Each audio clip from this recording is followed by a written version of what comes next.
이런 말도 안 되는 투표는 처음이다. 박항서 감독, 정몽규 회장과의 갈등 후 감독 선발에서 물러나기로. KFA, 손흥민에게 연락해 도움 요청. 감독직 후보 사인 공개.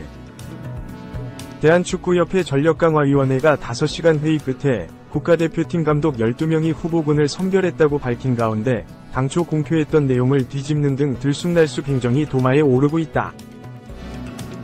축구협회는 19일 정혜성 전력강화위원회 위원장을 포함한 위원 9명이 전날 서울 모처에서 9차 회의를 5시간가량 진행했다. 며 감독 후보군 12명이 개인별 경력 소개 및 경기 영상을 관람했다고 밝혔다. 차후 10차 회의를 열어 5명 안팎의 최종 후보를 선정할 예정이다. 그러나 축구협회가 선별한 12명이 후보군에 국내 감독도 포함된 것으로 전해져 논란이 일고 있다. 국내 축구계에 정통한 한 관계자는 협회가 이번에 임시감독으로 좋은 결과를 낸 김도훈 감독 등을 후보군에 넣었다. 며 또다시 말 바꾸기를 한 것인데 무능한 행정력을 드러냈을 뿐 국민적 공감을 얻기엔 부족해 보인다고 지적했다. 이는 당초 외국인 감독을 선임하겠다던 협회의 입장을 완전히 뒤집은 것이다. 지난달 여러 외국인 감독들과의 협상이 연이어 결렬되면서 새 사령탑을 찾는 게 사실상 원점으로 돌아갔다.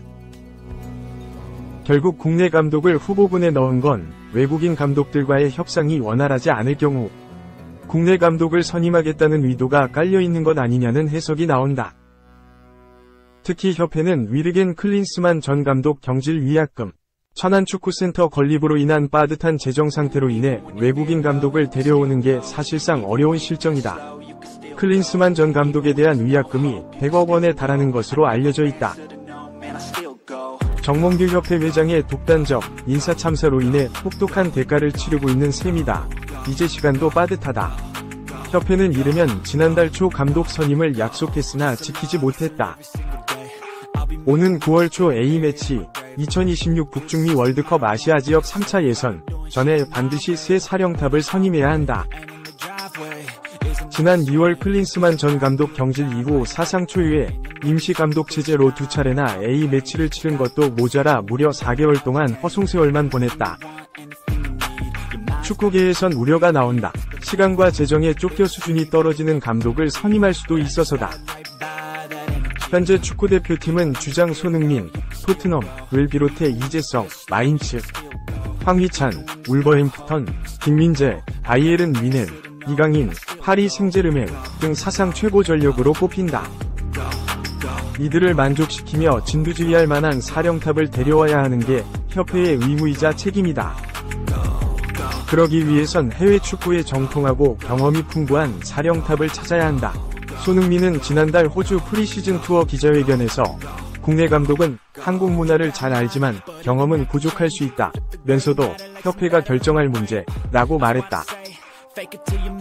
클린스만 전 감독이 한국에 거주하지 않고 원격 근무 논란을 일으킨 점을 부각하며 현재 최고 전력의 대표팀 수준에 맞는 감독을 찾아야 한다고 역설한 셈이다.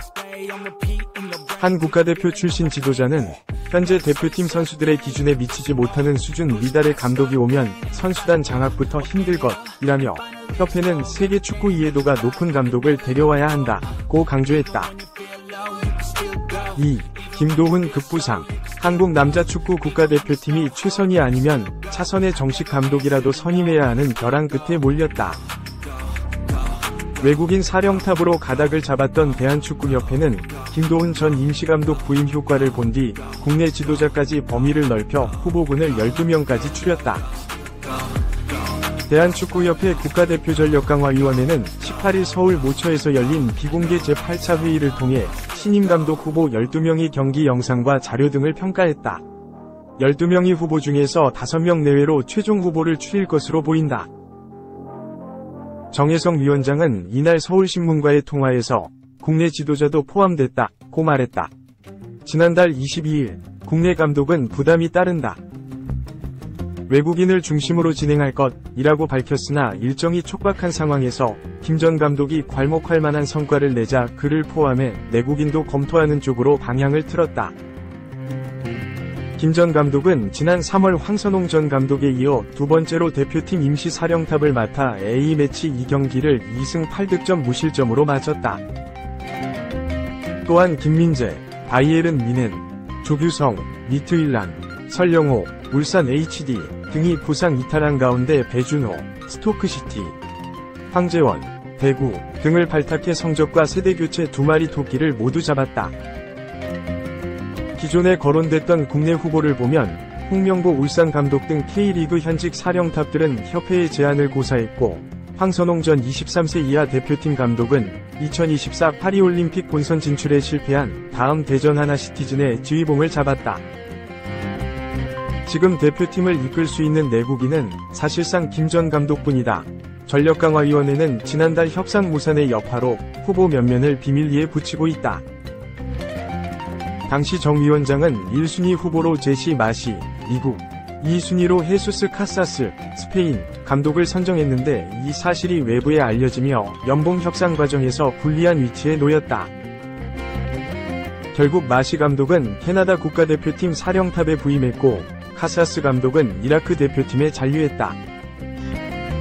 오는 27일 2026 북중미 월드컵 아시아 지역 3차 예선조 추첨이 이뤄지는 만큼 발빠르게 신임 사령탑을 선임해야 한다. 새 감독은 한국과 맞붙을 5개국이 정해지면 1차전이 펼쳐지는 오는 9월 초까지 주요 선수 관찰 및 선발 명단 구성, 상대 전력 분석 등 산적한 업무를 수행하게 된다. 한국은 3차 예선 진출국 중 국제축구연맹, 피파, 순위 3손가락 안에 들면서 일본, 이란 등을 피했으나 사우디아라비아, 호주 등 강팀을 만날 가능성이 여전히 남아있다.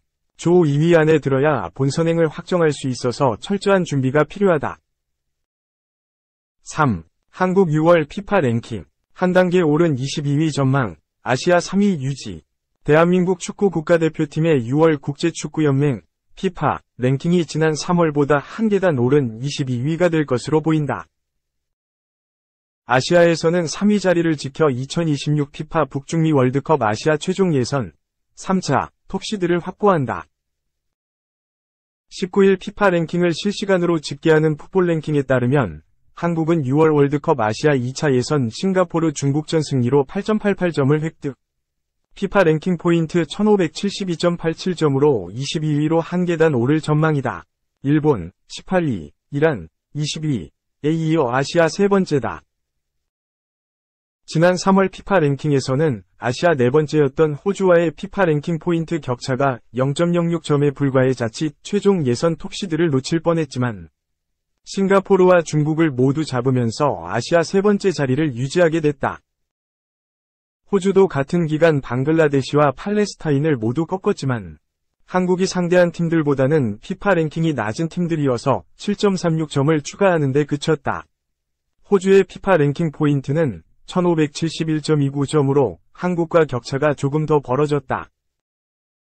현재 진행 중인 2024 유럽축구연맹 유럽축구선수권대회 유로 2024가 마지막 변수지만 우선 20위권 팀들의 성적을 고려하면 한국의 전체 피파 랭킹은 지난 3월 23위에서 22위로 한 계단 오르는 게 유력해 보인다.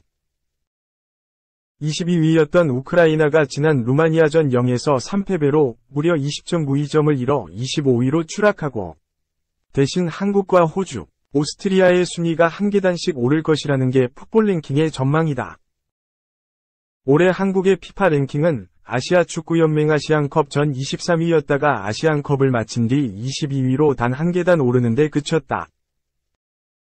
이후 지난 3월 태국전 1승 1무 여파로 한 계단 떨어졌지만 6월 피파 랭킹에서 한 계단 다시 올라 22위 자리를 되찾을 전망이다.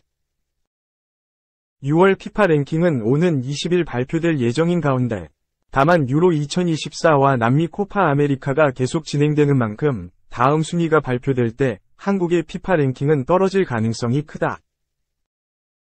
한국 등 아시아 팀들은 9월까지 A매치가 없지만 유럽이나 남미, 북중미 팀들은 이번 여름 대륙별 대회를 거쳐 피파 랭킹 포인트에 변화가 생기기 때문이다. 지난 2월 아시안컵이 끝난 직후 다른 대륙 팀들의 피파 랭킹 포인트에는 변동 없이 아시아 팀들의 아시안컵 성적만 반영돼 피파 랭킹의 변화가 이뤄졌던 것도 같은 맥락이다. 한편 6월 피파 랭킹에서 아시아 3위 자리를 지키게 된 한국은 일본, 이란과 함께 월드컵 2차 예선에서 톱시드, 포트 1에 속하게 됐다. 총 18개 팀이 참가하는 최종 예선은 6개 팀씩 3개조로 나뉘어 치러지는데, 같은 포트에 속한 한국과 일본, 이란은 최종 예선에선 만나지 않는다. 대신 포트 2에 속한 호주와 카타르, 이라크 중에선 한 팀과는 무조건 만나고, 포트 3에 편성될 이라크와 사우디아라비아, 우즈베키스탄 중 한 팀과도 같은 조에 속하게 된다.